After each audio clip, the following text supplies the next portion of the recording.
What's up, brother? I was going to do a video about this at some point, but let me just break down a few numbers. So let's just say I use a template like in my mind for what I want each truck to produce every month or every week, right? So I go by the 30K a month system, right? Which it could be more than that, of course, and sometimes it could be less, but 30K is a good number. So if you do, that's like $1,000 a day if your truck is running 7 days a week. Let's just use 30K, right?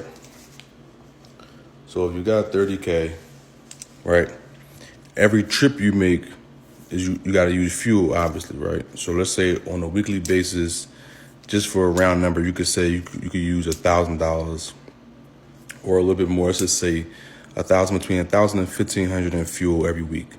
So we're talking about between 4 and maybe 6,000 every month in fuel, right? All right, cool. Let's just say 5,000 to meet in the middle, right?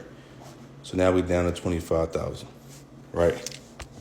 Now you're down 25,000. That's just all fuel. I pay my drivers 1,500 a week, minimum. Sometimes they might make more depending on how good the week was, right? So that's 6,000 a month, right? So now we're down to 6,000. Now we're down to 19,000, right?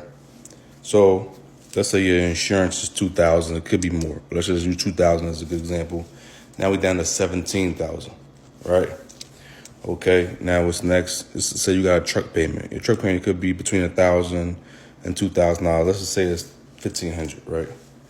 So now we're down to 15,500, right? This is for the month.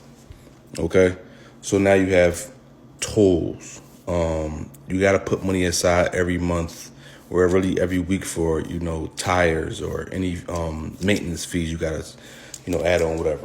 And then so let's take another, I would say I take another $1,000 off for the month for that, right? So now we have 14,500, right? You got dispatching fees, you got brokering fees, you really just need to have a little bit of money aside, right? So, and then on the flip side of all those things, you're trying to get to your next truck. So if you have one truck right now, you don't want to spend all of your revenue,